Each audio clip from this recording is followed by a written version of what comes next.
بسم اللہ الرحمن الرحیم۔ السلام علیکم۔ نبی کریم صلی اللہ علیہ وآلہ وسلم اور ان کے اصحاب رضی اللہ تعالیٰ عنہم کو شیب ابی طالب کی ان سختیوں سے نجات تو مل گئی، لیکن قریش کے 3 سالہ بائیکاٹ نے بہت سے حضرات کی صحت خراب کر دی تھی۔ آپ شہر میں تشریف لائے ہی تھے کہ آپ صلی اللہ علیہ وآلہ وسلم کے چچا ابو طالب کی صحت خراب ہو گئی اور وہ چند روز بعد ہی وفات پا گئے۔ صحیح بخاری میں مسیب رضی اللہ تعالیٰ عنہ سے مروی ہے کہ جب ابو طالب کی وفات کا وقت آیا تو نبی کریم صلی اللہ علیہ وآلہ وسلم ان کے پاس تشریف لے گئے۔ اتفاق سے اس وقت ابو جہل اور عبداللہ بن ابی امیہ بھی وہاں موجود تھے۔ نبی کریم صلی اللہ علیہ وآلہ وسلم نے فرمایا، چچا جان، آپ لا الہ الا اللہ کہہ دیجئے، بس ایک کلمہ جس کے ذریعے میں آپ کے لیے اللہ تعالیٰ کے سامنے حجت پیش کر سکوں گا۔ اسی وقت ابو جہل اور عبداللہ بن ابی امیہ نے دخل اندازی کی اور بولے، ابو طالب، کیا تم اپنے باپ دادا کے دین سے پھر جاؤ گے؟ یہ سن کر ابو طالب ذرا دیر کے لیے خاموش ہو گئے، پھر بولے، میں عبد المطلب کے دین پر مرتا ہوں۔ پھر انہوں نے آپ صلی اللہ علیہ وآلہ وسلم کی طرف دیکھا اور بولے، میں کلمہ شہادت کہہ دیتا، لیکن قریش کے لوگ کہیں گے کہ ابو طالب موت سے ڈر گیا۔ یہ سن کر نبی کریم صلی اللہ علیہ وآلہ وسلم نے فرمایا، میں آپ کے لیے مغفرت کی دعا کرتا رہوں گا جب تک اللہ مجھے ایسا کرنے سے منع نہ کر دے۔ اس پر سورہ توبہ کی آیت 113 نازل ہوئی۔ نبی اور اہل ایمان کے لیے یہ بات درست نہیں کہ وہ مشرکین کے لیے دعائے مغفرت کریں، اگرچہ وہ قرابت دار ہی کیوں نہ ہوں، جبکہ ان پر واضح ہو چکا ہے کہ وہ جہنمی ہیں۔ ابو طالب سے چند روز بعد سیدہ خدیجہ رضی اللہ تعالیٰ عنہا نے انتقال فرمایا۔ آپ صلی اللہ علیہ وآلہ وسلم اپنے شفیق چچا ابو طالب کی وفات کے صدمے سے ابھی سنبھلے بھی نہ تھے کہ سیدہ خدیجہ رضی اللہ تعالیٰ عنہا جیسی جانثار اور غمگسار رفیقہ حیات دنیا سے رخصت ہو گئیں۔ ان کی وفات نبوت کے 10ویں سال ماہ رمضان میں ہوئی۔ اس وقت ان کی عمر 65 برس تھی۔ رسول اللہ صلی اللہ علیہ وآلہ وسلم کا ارشاد ہے، جس وقت لوگوں نے میرے ساتھ کفر کیا وہ مجھ پر ایمان لائیں، جس وقت لوگوں نے مجھے جھٹلایا انہوں نے میری تصدیق کی، جس وقت لوگوں نے مجھے محروم کیا انہوں نے مجھے اپنے مال میں شریک کیا، اور اللہ نے ان سے مجھے اولاد دی۔ حضرت خدیجہ رضی اللہ تعالیٰ عنہا کی میت رسول اللہ صلی اللہ علیہ وآلہ وسلم نے خود قبر میں اتاری۔ آپ صلی اللہ علیہ وآلہ وسلم نے اس سال کا نام عام الحزن رکھا۔ یہ نام تاریخ اسلام کا جزو بن گیا۔ جناب ابو طالب اور سیدہ خدیجہ رضی اللہ تعالیٰ عنہا کی وفات کے بعد قریش کے کفار اور بھی زیادہ نڈر ہو گئے، پہلے سے زیادہ مسلمانوں کو تنگ کرنے لگے۔ ابو طالب کی وفات کے بعد ابو لہب بنو ہاشم کا سردار بنا۔ شروع ہی میں اس نے اعلان کر دیا کہ آپ اپنے اقوال اور اپنے اعمال کے ذمہ دار خود ہیں۔ یہ اعلان گویا آپ صلی اللہ علیہ وآلہ وسلم کو برادری سے خارج کر دینے کے مترادف تھا کہ معاذ اللہ جو چاہے آپ کا قتل کر دے۔ قبیلہ آپ صلی اللہ علیہ وآلہ وسلم کی حمایت نہیں کرے گا۔ آخر کار آپ صلی اللہ علیہ وآلہ وسلم شوال 10 نبوت کو طائف تشریف لے گئے کہ بنو ثقیف کو اسلام کی طرف بلائیں، اور اگر وہ اسلام قبول نہ کریں تو کم از کم انہیں اس بات پر آمادہ کریں کہ وہ آپ صلی اللہ علیہ وآلہ وسلم کو اپنے ہاں چین سے بیٹھ کر کام کرنے کا موقع دیں۔ طائف مکہ مکرمہ سے 60 کلومیٹر کے فاصلے پر پہاڑوں میں ایک سرسبز مقام ہے جو اپنی خوشگوار آب و ہوا کی وجہ سے اہل حجاز کے لیے ایک صحت افزا مقام کی حیثیت رکھتا ہے۔ جس وقت آپ صلی اللہ علیہ وآلہ وسلم نے طائف کا سفر اختیار کیا، وہاں قبیلہ بنو ثقیف برسر اقتدار تھا۔ آپ صلی اللہ علیہ وآلہ وسلم کو اس وقت کوئی سواری تک میسر نہ تھی۔ مکہ معظمہ سے طائف تک کا سفر آپ صلی اللہ علیہ وآلہ وسلم نے پیدل طے کیا۔ آپ صلی اللہ علیہ وآلہ وسلم کے ساتھ صرف زید بن حارثہ رضی اللہ تعالیٰ عنہ ہی تھے۔ راستے میں جس قبیلے سے گزر ہوتا اسے اسلام کی دعوت دیتے، لیکن کسی نے بھی دعوت قبول نہ کی۔ وہاں پہنچ کر آپ صلی اللہ علیہ وآلہ وسلم نے 10 روز قیام فرمایا۔ اس قیام کے دوران آپ صلی اللہ علیہ وآلہ وسلم بنو ثقیف کے 3 سرداروں کے پاس گئے۔ یہ تینوں آپس میں بھائی تھے۔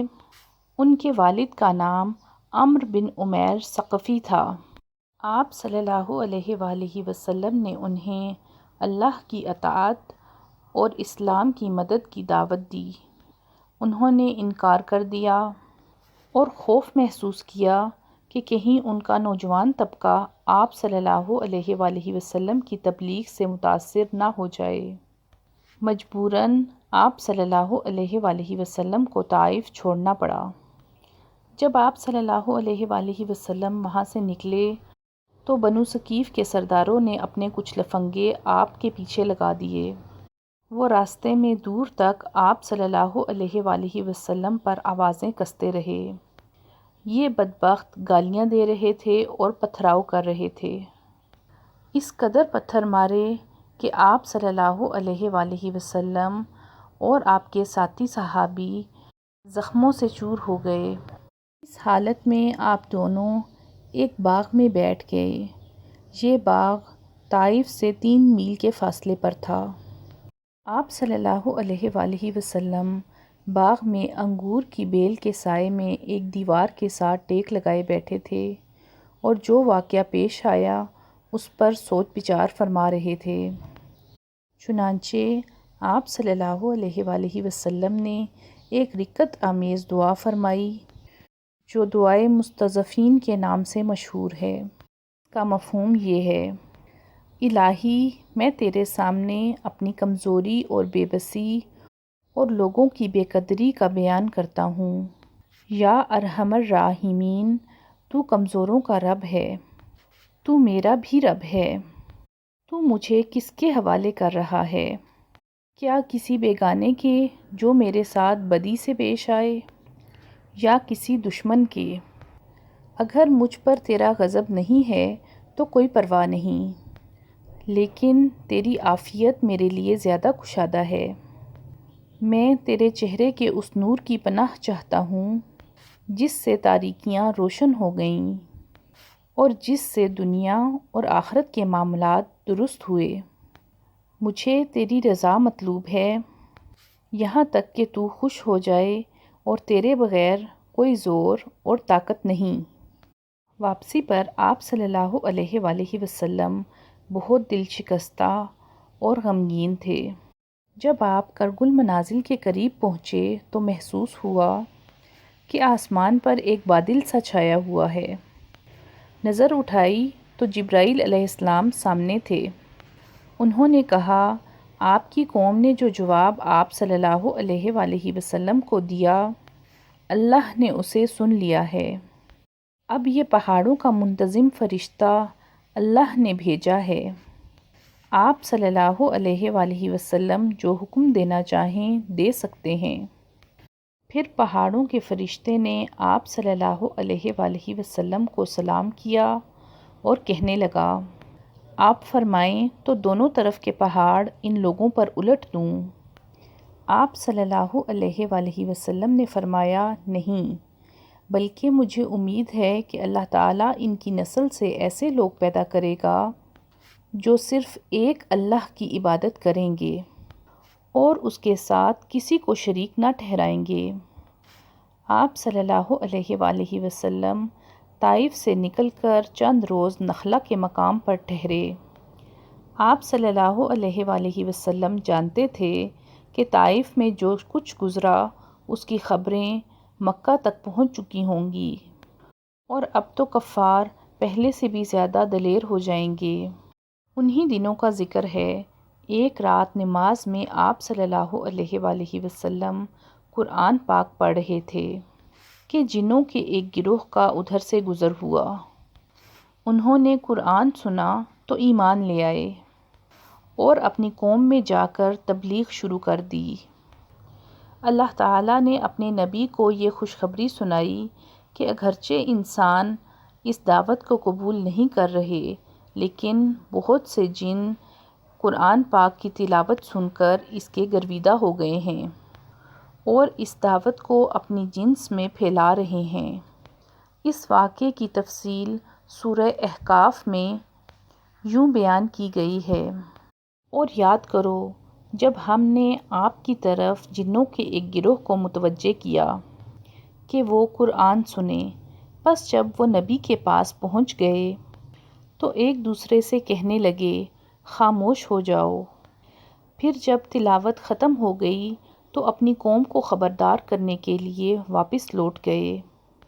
کہنے لگے، اے ہماری قوم، ہم نے یقیناً وہ کتاب سنی ہے جو موسیٰ کے بعد نازل کی گئی ہے، جو اپنے سے پہلی کتابوں کی تصدیق کرنے والی ہے، جو سچے دین اور راہ راست کی طرف رہنمائی کرتی ہے۔